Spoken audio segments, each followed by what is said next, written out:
কথা ধারাবাহিকের আজকের পর্বে আপনারা দেখতে চলেছেন যে প্র্যাটি বলে, ঠিক আছে তাহলে আমি যা যা বলেছি আপনি সমস্ত কিছু শুনবেন, এখনই তাহলে আমরা রিহার্সাল শুরু করে দিই। বলি তখন বলে, রিহার্সাল রিহার্সাল মানে কি? আঁকি তখন বলে, আমি বোঝাচ্ছি, এটা হচ্ছে একটা মহালয়া। তখন বলে, ও আচ্ছা মহালয়া, আমি তো ছোট থেকে অনেক শুনেছি। আঁকি তখন নিজের মাথায় খাতা মেরে বলে, আমি আপনাকে বোঝাচ্ছি, আপনি যেমন যেমন খুশি তেমন করতে পারবেন না।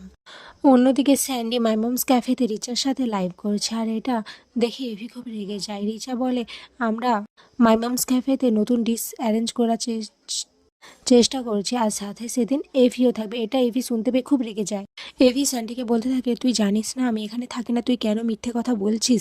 দেখ, যার ইচ্ছে হবে সে আসবে, এভাবে আমাদের মাই মমস ক্যাফের নাম তুই বদনাম করতে পারিস না স্যান্ডি, তোর তো বোঝা উচিত। রিচা তখন বলে, ওর কোনো দোষ নেই, আমারই সমস্ত কিছু দোষ। তখন এভি বলে, হ্যাঁ তোমারই তাহলে সমস্ত কিছু দোষ, আমাদের মাই মমস ক্যাফেতে এভাবে চলে না। এদিকে আক্কি আর প্র্যাটিও ওখানে চলে আসে।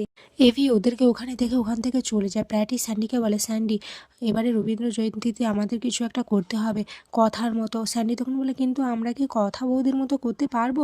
প্র্যাটি তখন বলে, হ্যাঁ পারবো না জানি, কিন্তু আমাদের চেষ্টা তো করতেই হবে, বল। রিচা এসব কিছু শুনে ওখান থেকে রেগে চলে যায়। অপরদিকে জুনি কথার শাড়ি নিয়ে এলে বলির জন্য মেজমা দেখতে পেয়ে যায়, আর দেখেই বলে, কি ব্যাপার তোমরা এখানে কি করছো? তোমরা কিছু একটা লুকোচ্ছ। তারপর কর্তা দাদু কর্তা দিদাকে ডেকে বলে যে এরা কিছু একটা ঘোটালা পাকাচ্ছে আর ওদের থেকে কিছু একটা লুকাচ্ছে।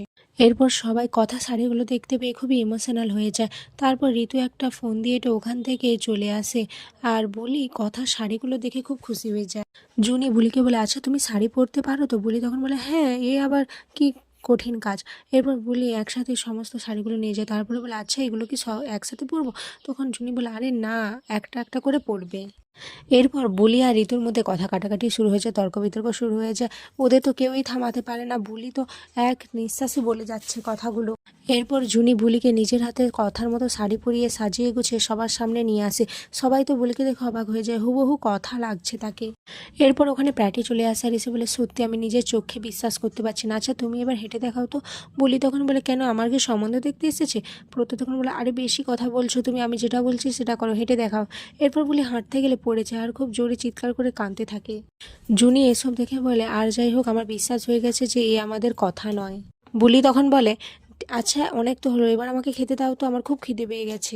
আগামী পর্বে দেখা যায় আউট হাউসে এভি আউট হাউসের চিৎকার শুনে আউট হাউসের দিকে চলে যায়। এখানে আজকের পর্ব শেষ হয়েছে।